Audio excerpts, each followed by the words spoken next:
Salutations, friends. Said Stevie here, and today we're taking a closer look at this bad mamma jamma right here, the Radok from Schrade. This is another knife that was provided to me by Blade Ops as part of their affiliate program. They basically allow me to pick out knives from the website. They send them over. I check them out, let you guys know what I think about them, and then I send them back. These are not for me to keep at all. And I will always provide a link in the description. That is my affiliate link. So if you use that and you check out and purchase a knife using that link, I get a little cut of the action and it helps support the channel. That being said, that bears zero impact on my opinion of the knives that I get in. Whether I like it or whether I don't like it, I'll let you know. Very similar to the Truex that I just posted a video on. Comes in the exact same style box. It's part of their Alpha class, which is made in the United States. Slide to open. It comes in a drawstring pouch there, and then it also has the care and use instructions on the back, along with the warranty information. So nice minimalist packaging there. I think they did a great job on that. Taking a closer look at the Radok here, it's a big boy. 3.75 inch satin sheep's foot blade, flat ground in S35VN. You see that there? With the Schrade logo on the show side of the blade. I believe that's T8 or T10 on the pivot. It is utilizing their pivot lock, crossbar lock, similar to the access lock. T6 on the body screws. You have a nice shredded carbon fiber scales here. The lanyard loop or the lanyard hole there incorporated into the liners. This is a non-reversible right hand tip up only pocket clip. Pretty. It's The pocket clip is okay. It goes in and out of pocket just fine. It's not very deep carry at all. It's a little bulky, but it functions as a pocket clip for sure. And then moving along, you see another T8 or T10 Torx pivot there. Similar to the Truex, I don't know if these are captured or not, being that they're tooled on both sides. I would hope that they are. Maybe it's D-shaped and it slides in there somehow, but being that it's tooled on both sides, I think you might need backups, two Torx to take this apart. And then you see, as I mentioned, this is made in the United States. Stainless steel liners, no internal milling on those. It's not particularly heavy. I think it's coming in at like right around 4 ounces, so it's a little light, and that's mainly, I think, because of the carbon fiber. And I believe that these are running on caged bearings. Very smooth action. It came centered. I've had this in and out of pocket for a little over a week and a half. It's not developed any blade play whatsoever at all. Ergos are good to go. You can see this is a very big knife. I think it's right around 4.5 inches on the blade, or excuse me, on the handle. 4.5, 5 inches. I get a really good purchase on there. And then it does have this kind of jimped thumb ramp a little bit. No, finger troll to choke up on, but the way the handle is designed here, this locks in really good, and your thumb lands right there on the jimping, and I like the way they did the jimping. Being that there's nowhere to choke up, it doesn't need any more jimping. I think they nailed it right there. The action is, like I said, done really well. Very easy to actuate their pivot lock. You can manipulate it with just your thumb or just your finger. or you can use it in the pinch grip as well, but it wants to fall shut every single time, no hesitation. Thumb studs are for deployment only.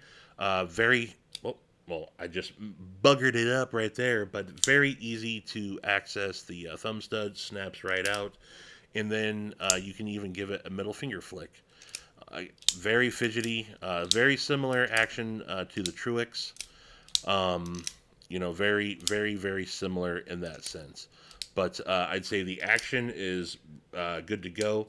It's a bigger blade, so sometimes you need to give it a little bit more oomph, a little bit more gas on the middle finger flick. You can also, just use the lock to deploy it as well.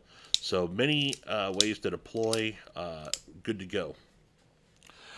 Um, I like this knife, but I don't think it's for me, if I'm going to be honest with you. I like the size of it. Um, I think that the blade is good to go. I also wanted to say the S35VN that they're using. I haven't heard a lot of feedback, but the little feedback that I did get is that it's taking a really good. So it's extremely sharp. It came. I don't have any paper close by to cut, but I've sliced many pieces of paper with it. It's slicing really well. I've heard that I forget who told me, but someone's had a couple of Schrade's S35VN for sharpening, and they seem to have nailed it. And it's taken really good edges and don't seem to have any issues with it. So I'm not really a steel guy, so I can't comment on that. I haven't sharpened any of their S35VNs, so I can only go off of what I'm told, and I've been told that it's done pretty well. Back to the knife, though. Um, I think that the carbon fiber is done really well. It's a good size. Um, I think that I don't know why it's not for me. I'm just not really feeling this knife. I like the blade shape. I don't like that. I don't like satin blades for one. That's a little part of it. That's just more of a personal preference, though. But yeah, I just don't like the way it takes a bunch of fingerprints and everything. And I know that that's not a big deal if you're using this as a cutting tool, but it is a thing. Um, and then as far as the ergos go, it does feel good in hand. I do feel this pocket clip a little bit more than I'd like to when I bear down on it. Just the top of this right in the palm of my hand. And that bugs me a little bit for some reason. Um, I don't necessarily know that it's a hot spot. It's not spicy by any means, but I feel it, and it just feels a little weird in my hand. Um, it does. And then really, I don't like the pocket clip on this. I don't like the shiny uh, stainless steel. I don't like how they're billboarding with their logo on there.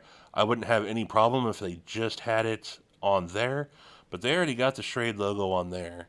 I don't think you need to have it say Schrade on the pocket clip.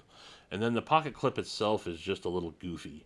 It seems like, being that there's already a body screw right there, they could have figured out a way to make this deeper carry. Or, I don't know. Um, I guess if you're going to have a lanyard, you have to have a lanyard spot somewhere. But it seems like they could have incorporated that body screw there a little bit more to make this a little more deep carry. So I'm just not digging the pocket clip. That being said, it does go in and out of pocket just fine. I didn't have any problems with it. But where I'm not really feeling this as much is the price. So on Blade Ops, this is listed as $209.95, $210, and that's pretty much the going price everywhere. So I believe there's an MSRP on there. You can take a closer look at the specs. Pause. I'm not going to read all that, But 210 bucks. Again, carbon fiber is done well. S35VN is done well as far as I'm told. This just doesn't seem like a $200 knife to me. I don't know why. Um, it's just it doesn't. Now, would I be more inclined to pick this up? Could I get past the pocket clip a little bit and the satin blade if this was a $160 knife? Maybe, maybe. Um, I think maybe I could. And then it's a little tall to carry. And, I mean, obviously it's a bigger knife, so it's going to be bigger in every aspect. But it's pretty tall. Um, you know, look, they can't all be for me, right? Um, I don't think that this is a bad knife by any means. I could recommend it if this is the stuff that you're looking for: carbon fiber, S35VN, sheep's foot, pivot lock style knife, thumb studs. It's done well. It's just it's got a little couple of quirks. It is on the spendier side, being $210. It's just it comes down to preference for me. So it's not a knife that I'm going to be picking up, but I like the direction that Schrade's going. I think it's awesome that they are uh, bringing some knives back to the United States for manufacturing, and I'm interested to see where they go. Hopefully, they can make some changes.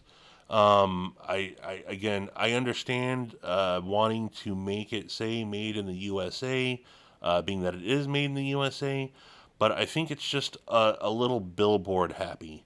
And that was my same problem with the Truex. If I'm going to have a complaint about it, I think and it's just an aesthetics thing, but I think all the billboarding makes it seem, I don't know, not cheap, but I don't know, gimmicky almost. Not that's not even the right word. I'm not a fan of all the billboarding. Leave it on the blade right there. Okay, maybe dial that logo back. Made in USA somewhere on there, and then I guess if you're gonna have a logo on the pocket clip, just keep it to your. They have a nice logo. I just don't necessarily like seeing the name billboarded on the pocket clip there. So that's it, folks. That's my final thoughts on the Schrade Radok. Again, not a bad knife. It's just not for me. But shout out to Blade Ops for passing this over to me to check out. And again, shout out to Schrade for, again, I think they are stepping up their game. It is a step in the right direction. I like the direction that they are going, and very interested to see what they have going on in the future. So that's it, folks. I appreciate you tuning in. And until the next one, I bid you mofos adeuces.